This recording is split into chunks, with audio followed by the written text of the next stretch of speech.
Welcome to K6. ఏదైతే 10వ తరగతికి సంబంధించిన పరీక్షల కాలం మరో 2 రోజులు గడవబోతుంది. ఎందుకంటే ఈ నెల 23 నుంచి ప్రారంభమవుతున్న నేపథ్యంలో విద్యార్థులకు ఉన్న సలహాలతో పాటు సందేహాలు తీర్చే దిశగా మా K6 ఛానల్ తరఫున ప్రతిరోజు సబ్జెక్టుల వారీగా ఒక కార్యక్రమాన్ని నిర్వహిస్తున్నాం. ఇందులో భాగంగా నేడు ఇంగ్లీష్ పత్రికలో ఏదైతే ఉంటుందో ఇంగ్లీష్కి సంబంధించిన సబ్జెక్టులో ఏ అంశాలు ఉంటాయి, వాస్తవంగా పరీక్షకు సంబంధించిన ఇబ్బందులు ఏముంటాయి అనే సందేహాలను మనం ప్రస్తుతం తెలుసుకునే ప్రయత్నంలో భాగంగా ఈరోజు మనతో పాటు చర్చా కార్యక్రమం ఇంగ్లీష్కు సంబంధించిన దర్పల్లి జెడ్పీహెచ్ఎస్ స్కూల్ టీచర్ మనతో ఉన్నారు. ఏదైతే అరుగుల్ సత్యం, ఆయనతో మాట్లాడే ప్రయత్నం చేద్దాం. ముందుగా ఆయనకు మా స్టూడియో తరఫు నుంచి K6 ఛానల్ తరఫున వెల్కమ్ చేద్దాం సార్. నమస్తే sir. Thank you sir. Sir చెప్పండి సార్, ఇప్పుడు ఎందుకంటే పరీక్షలు మొదలవగానే ముందుగా మనకు గుర్తుకొచ్చేది పేపర్. అసలు పేపర్లో ఏముంటుంది అన్న టెన్షనే విద్యార్థులకు నెలకొంటుంది. ఎందుకంటే కరోనా కష్టకాలంలో 2 సంవత్సరాలు మనకు ఎగ్జామ్స్కు సంబంధించినవి లేకపోవడంతో విద్యార్థులు సైతం అయోమయానికి పడ్డారు. ఇలాంటి పరిస్థితుల్లో ఇంగ్లీష్కు సంబంధించిన ప్రశ్నపత్రం అనగానే ముందుగా విద్యార్థులకు ఒక భయం సైతం ఉంటుంది. ఇలాంటి పరిస్థితుల్లో వాళ్లకు మీరు ఇచ్చే సలహాలు ఏంటి? Okay sir, good morning viewers and all 10th class appearing children. So before కరోనాకి ఇప్పుడు వచ్చినటువంటి ప్యాటర్న్కి చాలా డిఫరెన్స్ ఉంది. కరోనా కన్నా ముందు మనకి ఇంగ్లీష్లో కానీ మిగతా సబ్జెక్ట్స్లో 2 పేపర్స్ ఉండేవి. సో విద్యార్థులు మొదటి రోజు ఒకవేళ పేపర్లో సరిగ్గా రాయకపోయినా 2వ రోజైనా బాగా ప్రిపేర్ అయ్యి రాయడానికి ఒక అవకాశం ఉండేది. కానీ ఇప్పుడు ఏంటంటే మనకు పేపర్ 1, పేపర్ 2 2 కలిపి ఒకే పేపర్గా సెట్ చేయడం జరిగింది. సో మనకు తెలుసు 20 మార్క్స్ ఇంటర్నల్ మార్క్స్ ఉంటాయి FA1 FA2కి సంబంధించి. 80 మార్క్స్ వచ్చేసి మనకి ఈ ఫైనల్ ఎగ్జామ్కి సంబంధించినటువంటి క్వశ్చన్ పేపర్ ఉంటుంది. So out of 80 marks we have part A and part B. So for part A we have 40 marks, whereas for part B we have 40 more marks. So part A refers to descriptive type, part B refers to objective type. So part A part Bని ఒకటే పేపర్లో set చేయడం జరిగింది. కాబట్టి students చాలా కేర్ఫుల్గా ఇచ్చినటువంటి ఆ స్టిపులేటెడ్ టైంలో ఆన్సర్ చేయాల్సిన అవసరం ఉంటుంది సార్. సో మరోవైపు చూస్తుంటే ఎందుకంటే ఎగ్జామ్స్కు చాలా మటుకు పిల్లలు ఇంగ్లీషు కానీ మ్యాథ్స్ కానీ కొద్దిగా తికమక పడే పరిస్థితి ఉంటుంది. ఎందుకంటే పేపర్లో ఏమొస్తుందో తెలియని పరిస్థితిలో, ఎందుకంటే గత 2 సంవత్సరాలుగా మనకు పరీక్షలకు సంబంధించిన ఎగ్జామ్స్ కూడా లేకుండే. అయితే ప్రస్తుత పరిస్థితుల్లో ఆఫ్లైన్ ఆన్లైన్ విధానంతోనే వాళ్ళ చదువులు గతంలో మనం పూర్తి చేసుకుంటాం. ప్రస్తుతం ఇప్పుడు విద్యా సంవత్సరం ప్రారంభమైన నేటి నుంచి మనకు నిరంతరంగా విద్యలు సైతం విద్యా బోధనలు సైతం ఉపాధ్యాయులు అందిస్తున్నారు. ఇలాంటి పరిస్థితుల్లో విద్యార్థులు మార్కులకు సంబంధించిన ప్రక్రియను ఏదైతే GPA 10 రావాలంటే ఏం చేస్తే బాగుంటుంది? సో ఇక్కడ పేపర్ 1 పేపర్ 2 కలిపి ఒకే పేపర్గా ఇచ్చారు కాబట్టి పార్ట్ Aలో ఉన్నటువంటి 40 మార్క్స్ను ఫస్ట్ మనం ఫోకస్ చేస్తాం. సో పార్ట్ Aలో మనకి అవుట్ ఆఫ్ 40 ఫస్ట్ క్వశ్చన్ 10 మార్క్స్కి ఉంటుంది. అదేంటి? Reading comprehension. సో మనకి ఇలాంటి రీడింగ్ కాంప్రహెన్షన్స్ 2 క్వశ్చన్స్ ఇవ్వడం జరుగుతుంది. సో మనకు కంప్లీట్ సిలబస్లో 8 యూనిట్స్ ఉన్నాయి. So out of 8 most probably 1 to 4 నుంచి ఒక యూనిట్ తీసుకునే అవకాశం ఉంది. 5 to 8 నుంచి ఇంకొక యూనిట్ తీసుకొని అందులోంచి కాంప్రహెన్షన్ ప్యాసేజ్ ఇచ్చే అవకాశం ఉంది. కాబట్టి స్టూడెంట్స్ ఏం చేయాలి అంటే మనకున్నటువంటి టైంలో కంప్లీట్ అయినటువంటి లెసన్స్ని కంటిన్యూస్గా 3 to 4 టైమ్స్ లెసన్స్ చదివినట్టయితే అందులో ఉన్న క్యారెక్టర్స్ ఏంటి, అందులో ఉన్న కాన్సెప్ట్ ఏంటి, అందులో ఉన్న టెర్మినాలజీ, అందులో ఉన్న వొకాబులరీ, ఆ వర్డ్స్ అన్నీ కూడా విద్యార్థులకు తెలిసే అవకాశం ఉంటుంది. So first comprehension passage 10 marks కాబట్టి కింద ప్యాసేజ్ కిందనే యూనిట్ టైటిల్ ఇవ్వడం జరుగుతుంది. అంటే మీరు ఎందాక అన్నారు ఇంగ్లీష్ మ్యాథ్స్ వాస్తవంగా టఫ్ అని. అంటే ముఖ్యంగా గవర్నమెంట్ స్కూల్స్లో ఉన్నటువంటి తెలుగు మీడియం స్టూడెంట్స్కి ఇంగ్లీష్ అనేది ఒక ఫోబియా ఉంది. కానీ ఫోబియాని మనం అధిగమించాలి, మనం మార్క్స్ స్కోర్ చేయాలి అంటే ఫస్ట్ కాంప్రహెన్షన్ ప్యాసేజ్ని 3 to 4 టైమ్స్ చదివినట్టయితే, కింద ఇచ్చినటువంటి టైటిల్ని చూసినట్టయితే మనం గతంలో టీచర్ చెప్పినప్పుడు విన్నటువంటి లెసన్ ఆధారంగా ఉన్న క్యారెక్టర్స్, కాన్సెప్ట్స్ అన్ని గుర్తుకొచ్చి కొంచెం ఇలా మళ్ళీ మళ్ళీ చదవడం వల్ల కింద ఇచ్చినటువంటి క్వశ్చన్ని చదివి క్వశ్చన్కి ఆన్సర్ ఇందులో వెతికినట్టయితే మనకు ఖచ్చితంగా 10కి 10 మార్క్స్ వచ్చే అవకాశం ఉంది. ఇలా పేపర్ 1లో అంటే పార్ట్ Aలో first question 1 to 5 questions, in the same manner 6 to 10 కూడా వన్ మోర్ కాంప్రహెన్షన్ ప్యాసేజ్ ఉంటుంది. సో అది కూడా యూనిట్ 5, 6, 7, 8లోంచి ఇప్పుడు డాక్టర్ ఏపీజే అబ్దుల్ కలాం మనకు లెసన్ ఉంది, నేషన్ అండ్ డైవర్సిటీ, బయోడైవర్సిటీ ఉంది, ద స్టోరీడ్ హౌస్ ఉంది. ఇలాంటి ముఖ్యమైనటువంటి లెసన్స్లోంచి మనకు కాంప్రహెన్షన్ ప్యాసేజ్ ఇచ్చే అవకాశం ఉంది. స్టూడెంట్స్ కూడా గడిచిన 2 సంవత్సరాలుగా ఉన్నటువంటి ప్రీవియస్ క్వశ్చన్ పేపర్ ఒకసారి చూసినట్టయితే ఆ సంవత్సరం ఏవైతే ప్యాసేజ్ ఇచ్చారో అది కాకుండా మిగతా వాటి మీద కొంచెం ఫోకస్ చేస్తే ఇక్కడ మనకు కాంప్రహెన్షన్లో పార్ట్ ఏలో ఉన్నటువంటి 40 మార్క్స్లో కాంప్రహెన్షన్కు ఉన్న 20లో అట్లీస్ట్ 15 మార్క్స్ స్కోర్ చేయడానికన్నా అవకాశం ఉంది. ఒక బిలో యావరేజ్ స్టూడెంట్ లేదా ఒక యావరేజ్ స్టూడెంట్ తీసుకున్నట్టయితే 15 మార్క్స్ ఈజీగా స్కోర్ చేయొచ్చండి. ఓకే, మనం పార్ట్ బికు పార్ట్ ఏకి అనేక అంశాలు ఉంటాయి. ఇందులో భాగంగా మనకు ముఖ్యంగా ఏదైతే ఇంగ్లీష్ పేపర్లో అత్యధికంగా విద్యార్థులకు సందేహాలు నివృత్తి చేసేందుకు మనకు ఇంపార్టెంట్ క్వశ్చన్స్ మనకు వచ్చే అవకాశాలు ఎక్కువ ఉంటాయి. సో ఇక్కడ మనకి పార్ట్ ఏ ఇందాక చెప్పాను అన్నది డిస్క్రిప్టివ్, కొంచెం అబోవ్ యావరేజ్ స్టూడెంట్స్ మాత్రమే చేయగలుగుతారు. అంటే ఇచ్చినటువంటి ప్యాసేజ్ను అర్థం చేసుకోవాలి, క్వశ్చన్ అండర్స్టాండ్ చేసుకోవాలి, and he needs to trace out the answer from the given passage and he has to write it in a proper manner following grammatical rules and all the sequences. Okay, so above average students can easily answer these 2 comprehension passages, as well as question number 12, 11 and 12, they are discourses. So this complete English syllabus is based on discourse oriented pedagogy. అంటే discourses అంటే ఇక్కడ మనకి major discourses and minor discourses అని 2 ఉంటాయండి. Major డిస్కోర్స్కి వచ్చేసి 12 marks allot చేశారు, minor డిస్కోర్స్కి 8 మార్క్స్ అలాట్ చేశారు. మేజర్ డిస్కోర్స్ అంటే ఒక బయోగ్రఫీ రాయడము, ఒక స్టోరీ రాయడము, ఒక లెటర్ రాయడము, ఒక కాన్వర్జేషన్ రాయడము, ఒక ఇంటర్వ్యూ రాయడము, ఒక కొరియోగ్రఫీ రాయడము. సో ఇలాంటి major discourse above average students బాగా ప్రాక్టీస్ చేసినప్పుడే వాళ్ళకి ఇది ఆన్సర్ చేయడానికి అవకాశం ఉంటుంది. అలాగే మనకి మైనర్ డిస్కోర్స్ ఉంది. మైనర్ డిస్కోర్సెస్కి 8 మార్క్స్ సెలెక్ట్ చేశారు. మైనర్ డిస్కోర్సెస్ ఒక 6 ఉన్నాయి మనకి: message, notice, diary, poster, invitation, profile. So out of these 6, so previously we had 2 options. In paper 1 we had 3 minor discourse and paper 2 3 minor discourses, but whereas now we have only one question paper, one paper, so we need to prepare for all the 6 minor discourses. So then we can easily get 8 marks. ఇవి చాలా చిన్నగా ఉంటాయి, తక్కువ సమయంలోనే మనం minor discourses రాయొచ్చు. ఒక poster రాయడము, మనం ఒక కాలేజ్ పోస్టర్ తయారు చేయడము, ఒక ఇన్విటేషన్, మ్యారేజ్కి ఇన్విటేషన్ కానివ్వండి, ఒక స్కూల్ డేకి ఇన్విటేషన్ తయారు చేయడం కానివ్వండి, ఒక నోటీసు, స్కూల్లో ఒక సాంగ్స్ కాంపిటీషన్ ఉంది, ఒక స్పోర్ట్స్ మీట్ ఉంది. సో ఇలాంటి వాటి గురించి ఒక స్టూడెంట్ లీడర్గా, ఒక కల్చరల్ క్లబ్ లీడర్గా, ఒక స్పోర్ట్స్ లీడర్గా ఒక ఇన్విటేషన్ని, ఒక నోటీస్ని తయారు చేసినట్టయితే మనకు 8 మార్క్స్ ఇక్కడ వచ్చే అవకాశం ఉంటుంది. కానీ దీనిపైన స్టూడెంట్స్ బాగా ప్రాక్టీస్ చేయాల్సి ఉంటుంది.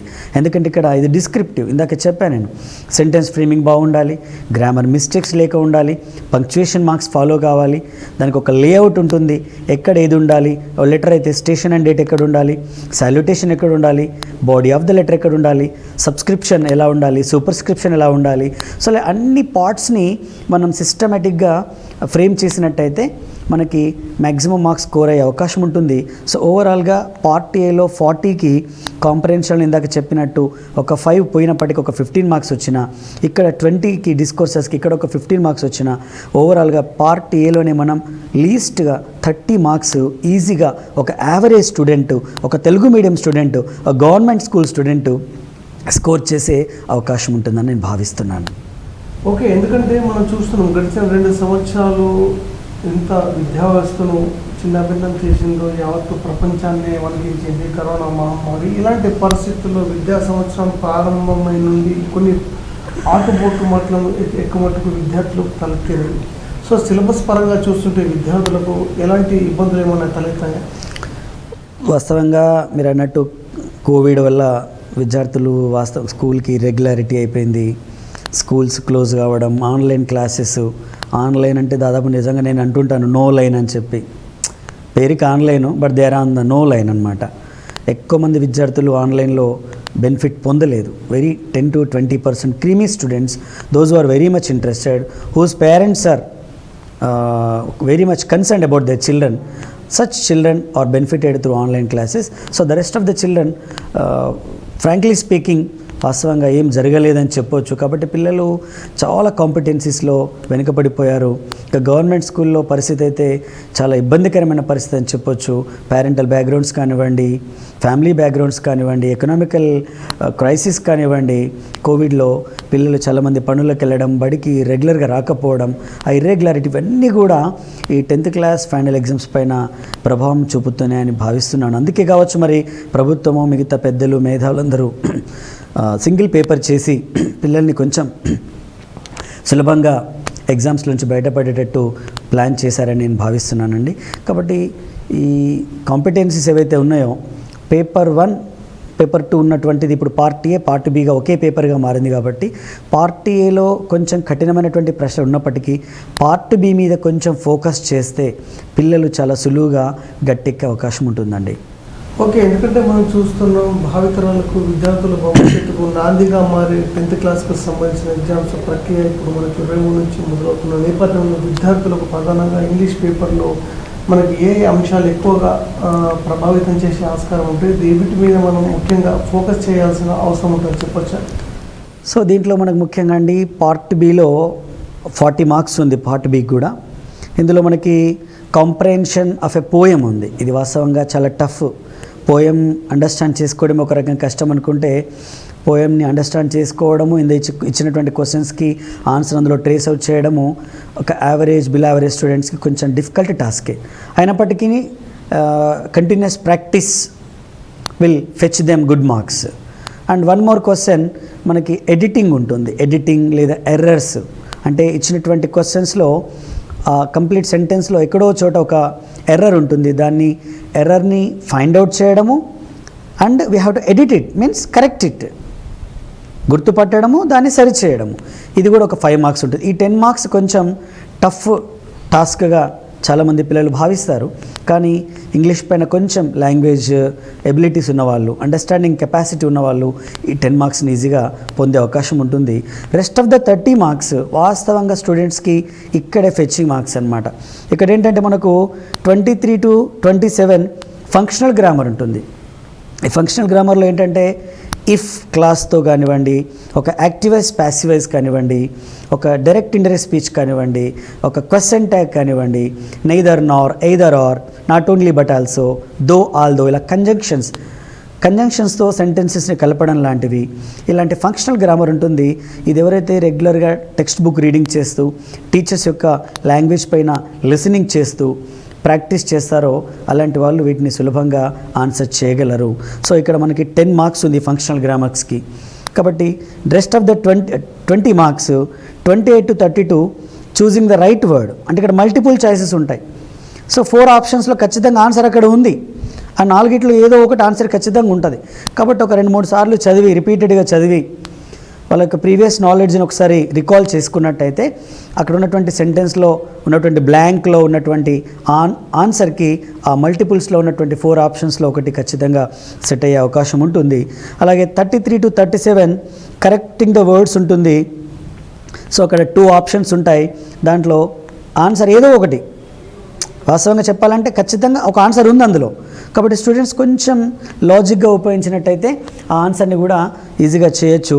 28 to 32లో మల్టిపుల్స్ ఉన్నాం, 33 to 37 2 ఆప్షన్స్ అన్నాం, 38 to 42 కూడా 5 మార్క్స్ ఉంది.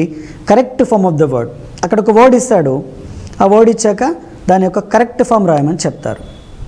సో అలా వాళ్ళకున్నటువంటి వర్బ్ పైన కానివ్వండి, టెన్సెస్ పైన ఉన్నటువంటి గ్రిప్పుతో కానివ్వండి ఖచ్చితంగా ఆన్సర్ చేసే అవకాశం ఉంటుంది. చివరిగా మనకి 43 to 47 కూడా 5 మార్క్స్ ఉంది. అక్కడ ప్రతి క్వశ్చన్లో ఒక వర్డ్ని అండర్లైన్ చేస్తారు. ఆ అండర్లైన్ చేసినటువంటి వర్డ్కి వాళ్ళు ఆపోజిట్ వర్డ్ అడగొచ్చు, దాని మీనింగ్ అడగొచ్చు, దాని పార్ట్ ఆఫ్ స్పీచ్ అడగొచ్చు, అలా అది 1 వర్డ్ సబ్స్టిట్యూట్ అడగొచ్చు. కాబట్టి ఇలా వీటిపైన మనం ఫోకస్ చేసినట్టయితే ఖచ్చితంగా ఈ 40 మార్క్స్ పార్ట్ బిలో 20 మార్క్స్ ఏదైతే ఫిల్ ఇన్ ద బ్లాంక్స్ ఉన్నాయో ఇక్కడ ఒక 15 మార్క్స్ ఖచ్చితంగా తెచ్చుకోవచ్చు. పార్ట్ ఏలో ఒక 15, ఇక్కడ ఒక 15 వచ్చినప్పటికీ 28 మార్క్సే ఈ 80 మార్క్స్కి పాస్. కాబట్టి స్టూడెంట్స్ పాస్ కావడం చాలా ఈజీ. కానీ పాస్ కాదు మన టార్గెట్, 80కి 80 తెచ్చుకోవడే ప్రయత్నం చేయాలి. అప్పుడు ఎలా చేయాలంటే ఇచ్చిన ప్రతి క్వశ్చన్ని బైకి బై తెచ్చుకునే విధంగా మనం ప్రాక్టీస్ చేసినట్టయితే ఇంగ్లీష్లో మార్క్స్ స్కోర్ చేయడం అనేది సులభతరం అవుతుంది. ఓకే, పాఠ్యాంశాల విషయాలకు వస్తే పాఠ్యాంశాలకు సంబంధించిన సిలబస్లో సైతం మనకు గతం 2 సంవత్సరాల క్రితం పోలిస్తే ఇప్పుడు కొద్దిగా దాంట్లో తగ్గుముఖం పడినట్టు తెలిసి, ఎందుకంటే అనేక పాఠ్యాంశాల్లో సుమారు మనకు 12 నుంచి 15 లెసన్స్ ఉంటాయి. అందులో మన కుదింపులు సైతం చేశారు. ఇలాంటి పరిస్థితుల్లో వాటి ప్రభావం విద్యార్థులపై పడే ఆస్కారం ఏమైనా ఉండొచ్చా? అయితే వాస్తవంగా ఇంగ్లీష్ 10th క్లాస్ సిలబస్లో 8 యూనిట్స్ ఉన్నాయి. So every unit will be having 3 readings, A reading, B reading, C reading. For example unit 1 attitude is altitude, this is A reading అంటే main text, main lesson. So next B reading, every success story, మన success story is the story of great failures. C reading I will do it.